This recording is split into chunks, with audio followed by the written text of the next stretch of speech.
Bismillahirrahmanirrahim. Assalamualaikum warahmatullahi wabarakatuh. Alhamdulillahirabbil alamin. Al-ghaniyya 'anil syukri syakirin. Wal ghaniyya 'anil hamdil hamidin. Wassalatu wassalamu ala asyrafil anbiya'i wal mursalin wa ala alihi wa sahbihi ajma'in, amma ba'd. Alhamdulillah, kita bersyukur kehadirat Allah Subhanahu wa taala. Pagi hari ini kita sudah mengawali aktivitas kita dengan tadhkirah. Fadzakir fa inna dzikra tanfa'ul mu'minin. Kalian saling tahu, sudah punya ilmu. Apakah kita akan diam? Jangan. Saling memperingatilah, karena sesungguhnya saling mengingatkan itu tanfa'ul mu'minin, tetap berguna bagi orang-orang yang beriman. Nah, pemirsa sekalian kaum muslimin yang berbahagia, pagi hari ini kita akan mencoba merefresh hal yang secara umum kita tahu. Apa itu? Kata syafaat. Kita minta syafaatnya Nabi misalnya. Nah, karena boleh jadi di tengah kesibukan kita hanya mengetahui syafaat itu, pengertian sesungguhnya kita tidak pernah cek. Nah, pagi hari ini saya mau coba cek pemirsa sekalian. Apa itu syafaat sebenarnya? Syafaat itu dari kata syafa'a, yashfa'u syaf'an syafi'un masfu'un. Isfa'. Kita bertasrif ala anak-anak pesantren. Syafa'a itu artinya genap.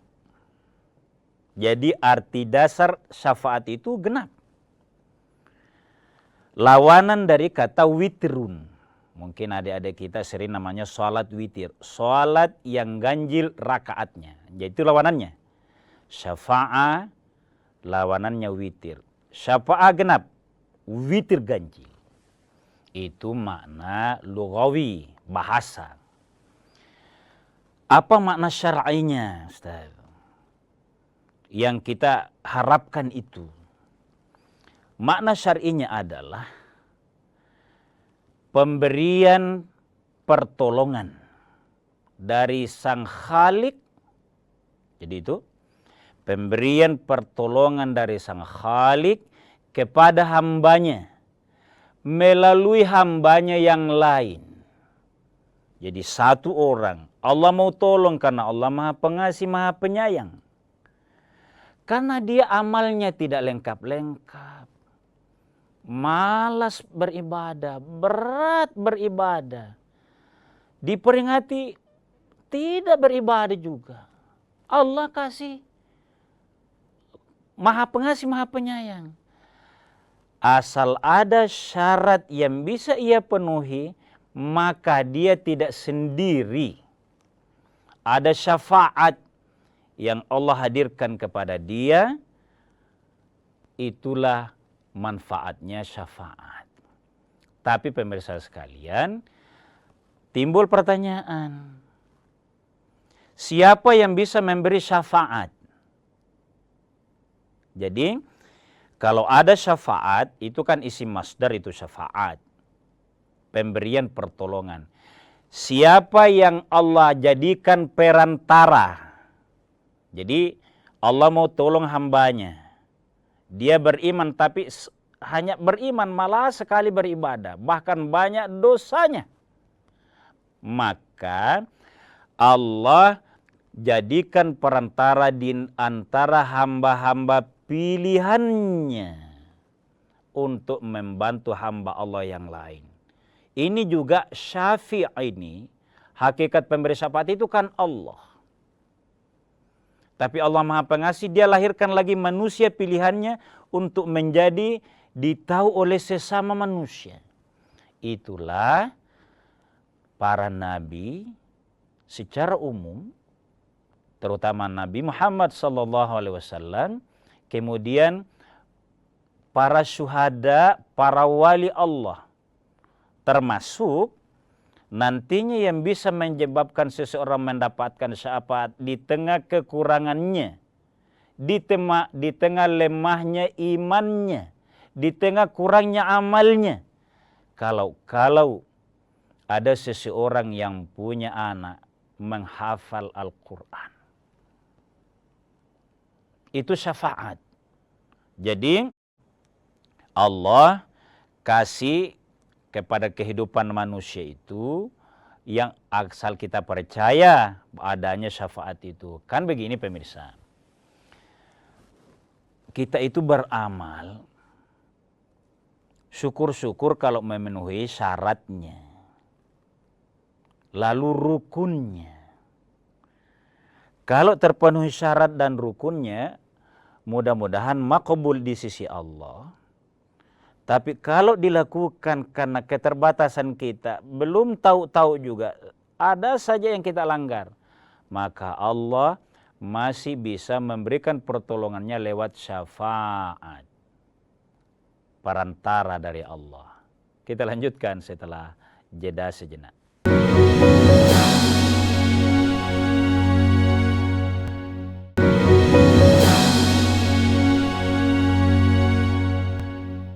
Pemirsa sekalian kaum muslimin yang dimuliakan oleh Allah Subhanahu wa taala. Jadi membahas tentang urgensi syafaat itu memang penting. Karena di tengah kelemahan iman seseorang yang fluktuasi itu, maka kita butuh adanya syafaat dari yang diberikan oleh Allah sebagai pemberi syafaat. Maka kita harus tahu, syafaat itu ada dua macam. Pertama, kalau seseorang mengharapkan syafaat berdasarkan petunjuk Quran, dalil-dalil Quran dan hadis Nabi, itu yang benar.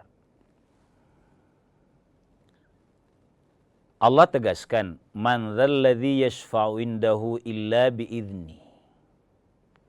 Tidak ada di antara hamba Allah yang bisa memberi pertolongan, syafaat itu. Syafaat. Illa bi'idznih. Kecuali atas izin Allah. Jadi, siapa yang dikasih izin oleh Allah untuk memberi syafaat? Saya sebutkan tadi, para nabi, khususnya Nabi Muhammad sallallahu alaihi wasallam. Kemudian wali Allah. Kalau ada yang mengaku memberikan syafaat, tiba-tiba ada yang bikin kelompok, pakaiannya hebat, sangat islami lah begitu itu. Lihat instrumennya. Kalau ada tendensi, ada kepentingan lain, ada syarat selain menguatkan tauhid kepada Allah, hati-hati. Karena ada syafaat yang berdasarkan Quran dan hadis. Saya bacakan ayatnya tadi. Ada juga syafaat yang batil. Mana itu yang batil? Misalnya nih, seseorang yang merasa mendapatkan manfaat,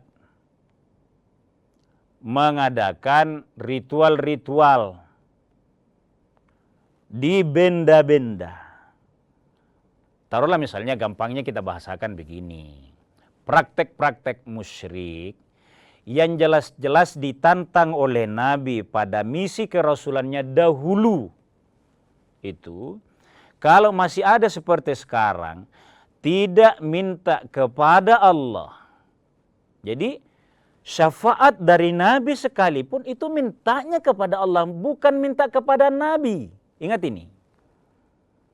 Minta kepada Allah Subhanahu wa taala lewat ketaatan-ketaatan beribadah. Bukan minta kepada, apalagi kalau kuburan. Ya, ini yang harus hati-hati. Islam itu sangat konsen kehati-hatian yang mempersekutukan Allah. kalau ada syafaat atau ada orang yang mengaku bisa melindungi, bisa memberikan keselamatan selain yang sudah Allah tunjuk sendiri. Itu tadi illa biidznih. Nabi, khususnya Nabi Muhammad, tiba-tiba ada makhluk yang lain yang pengakuan dunia saja tidak, maka ini harus sangat hati-hati. Dan minta pertolongan itu bukan minta pertolongan kepada sesama kita, apalagi kuburannya yang kita masih saksikan. Bukan. Itu mintanya kepada Allah Subhanahu wa ta'ala.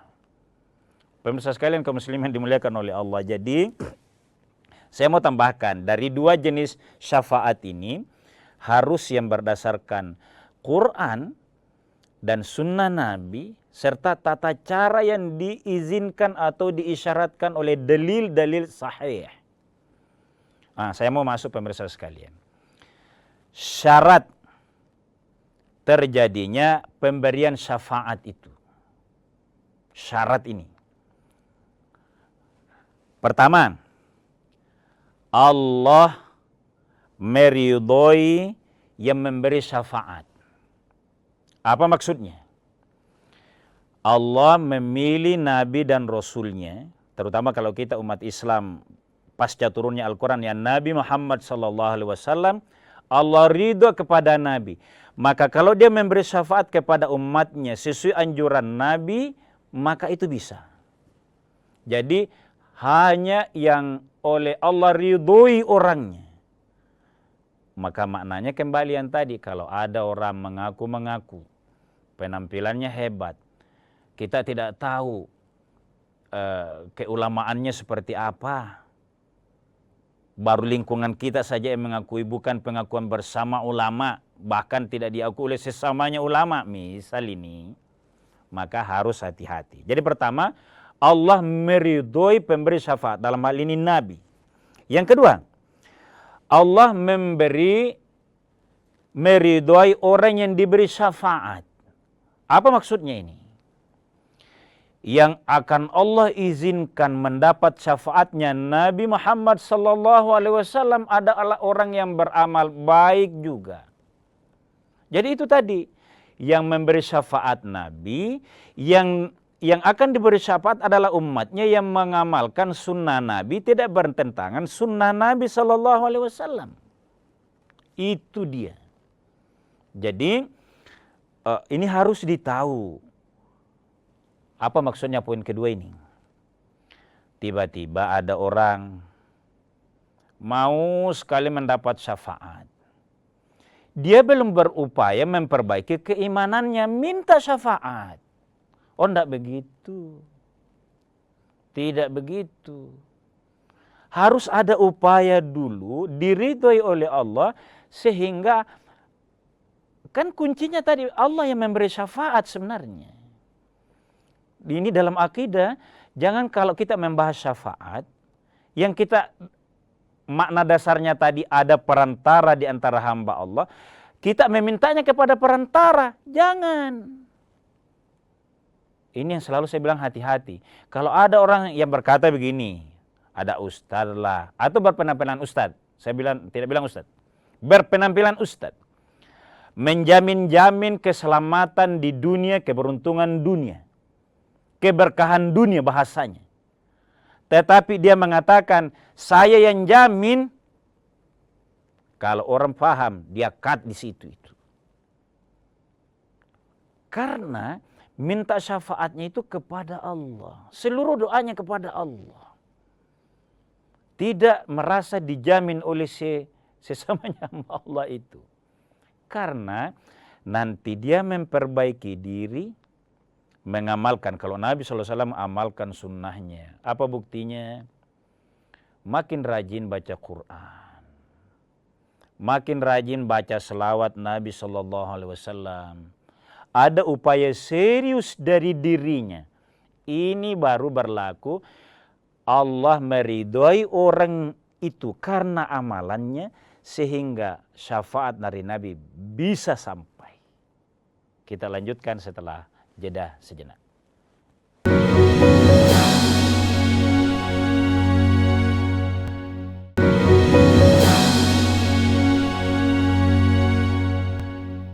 Pemirsa sekalian, kaum muslimin yang berbahagia, kita mencoba memotivasi diri,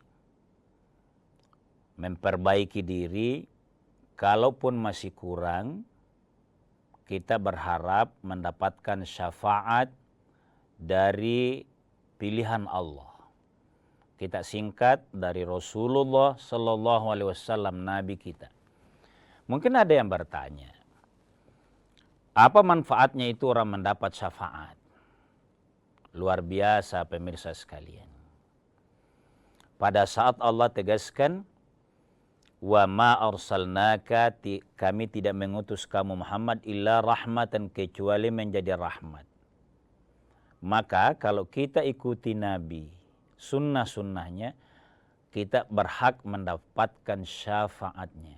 Nah, apa manfaatnya itu syafaat? Pemirsa sekalian, saya ambil beberapa poin. Pertama, syafaat Nabi Sallallahu Alaihi Wasallam di padang mahsyar. Itu padang mahsyar adalah tempat orang mau menuju ke akhirat yang sesungguhnya. Apa gambarannya itu padang mahsyar? Ibaratnya kalau kita di sini datang ke sebuah tempat antrian lah. Kalau di dunia tempat antrian itu tinggal di manage saja. Makin di manage dengan baik makin cepat itu. Tapi bayangannya begini. Orang yang nanti di padang mahsyar itu lebih memilih, ibaratnya dia berkata begini, daripada saya tersiksa panas matahari di sini ini, tidak bisa bergerak karena tidak sejuk tempatnya, maka saya lebih baik terbakar daripada panas di sini ini, asal saya pindah. Bahasanya begitu itu. Jangan pada mahsyar didengar begitu saja. Orang yang berkumpul di padang mahsyar, dia akan berkata, mending saya dibakar di neraka daripada menunggu sekian lama di sini. Bayangkan itu bahasanya. Begitu karena dia merasa tersiksa. Nah, syafaat Rasulullah Sallallahu Alaihi Wasallam bagi orang yang mengamalkan sunnahnya berlaku. Nabi ringankan keadaannya di padang mahsyar. Bahkan dipercepat pemeriksaannya. Bayangkan itu tadi bahayanya di padang mahsyar. Mending dia masuk ke neraka dibanding menunggu di tempat itu. Kalau kita antri di dunia ini, kita bisa batalkan itu antrian, pulang ke rumah, ambil tempat yang ada AC-nya. Pada mahsyar begitu. Tapi bagi orang yang mendapatkan syafaat Nabi, dimudahkan posisinya. Ya ibaratnya lah begini. Kita pergi antrian. Seadil-adilnya itu tempat antrian, ada diskresi dari pimpinan yang punya tempat itu. Dalam CCTV kita dilihat ikut antrian. Woi sahabatku itu. Ibaratnya begini nih, gambarannya persis begini nih. Disuruh stafnya, kasih keluar itu. Carikan dia jalan. Oh di akhirat nanti memang ada syafaat. Itu. Kenapa? Ada syafaat Nabi Sallallahu Alaihi Wasallam. Yang kedua, syafaat Nabi berlaku bagi orang-orang yang banyak khilaf dan dosanya. Tapi ada amalan yang Nabi anjurkan. Misalnya ya, menahan diri dari selalu membenci orang. Misal nih, Allah senang itu, Rasul senang itu. Tapi kurang amalnya, hanya itu tadi. Dia menghindari benci-benci ke orang. Maka Nabi kasih syafaatnya. Masukkan cepat ke dalam surga. Memang ada amalnya sedikit. Tapi masih ada yang lain prioritas. Ada syafaat Nabi, dia bisa. Itu dua. Yang berikutnya, wujud syafaat Nabi SAW adalah orang yang sesungguhnya tidak layak secara amalnya untuk bebas dari neraka. Jadi dia layaknya di neraka. Tapi berjasa kepada Nabi SAW, Allah ringankan. Saya mau kasih contoh, walaupun banyak ulama beda pendapat dalam hal ini. Syafaat yang diterima oleh pamannya Nabi dalam bentuk seringan-ringannya pertolongan. Dia longgar siksanya di akhirat karena pernah senang sebagai paman dari Nabi. Karena dia Abu Lahab dalam hal ini. Karena senang lahir cucunya yang digandrungi oleh seluruh manusia senang. Alam raya juga ibaratnya bersujud pada saat lahir Nabi. Pamannya ikut gembira. Adakah ini? Saya jelaskan tadi. Syafaat itu ada. Pemirsa sekalian kaum muslimin dimuliakan oleh Allah. Kemudian bagi orang-orang yang secara keadilan ya diperiksa amalnya. Wah, isi neraka ini sepenuhnya. Dia layak di situ. Dia sangat layak menurut timbangan amal. Faman ya'mal mithqala dzarratin khairan yarah wa may ya'mal mithqala dzarratin syarran yarah. Dia banyak dosanya ini. Banyak kerusakan yang dia lakukan di dunia, maka layak masuk neraka. Tapi ada syafaat dari Nabi SAW. Apa bentuknya? Selain yang saya contohkan tadi ya, pamannya. Ini orang-orang tertentu yang ada. Kan begini pemirsa, seringkali ada di antara kita itu mengamalkan sesuatu secara konsisten karena pernah salah satu kecintaan kepada Nabi. Misalnya saja, selawat dia kontinu. Tapi satu-satunya amal kebaikan hanya itu. Ya ibaratnya kalau kita sekarang hanya pada saat menghadiri maulid, kira-kira gitulah.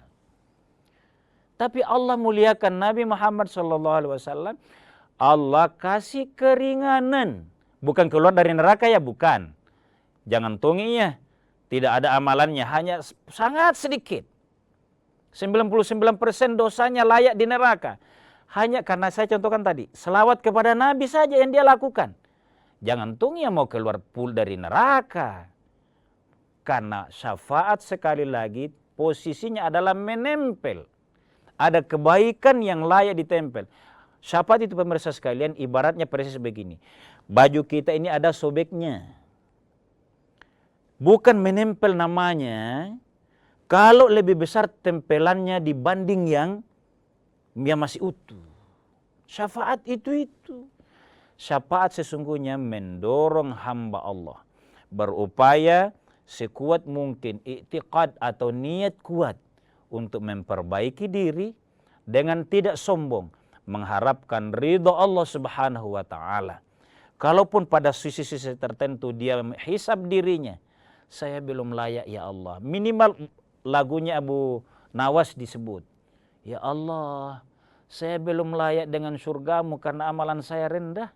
Tapi saya kemana minta perlindungan kalau bukan ke kamu? Nah, karena dia cinta kepada Nabi SAW, boleh berhak mendapatkan syafaat dari Nabi SAW. Intinya pemirsa sekalian, kalau kita membahas syafaat, itu adalah upaya kekuatan niat kita untuk lebih memperbaiki diri, beramal, berakhlak. Di dunia ini, semoga bantuan syafaatnya Nabi melengkapi kekurangan-kekurangan hamba Allah dengan melakukan amal yang istimewa. Sekian dan demikian, mohon maaf atas segala kekurangan. Wallahu a'lamu bissawab. Wassalamualaikum warahmatullahi wabarakatuh.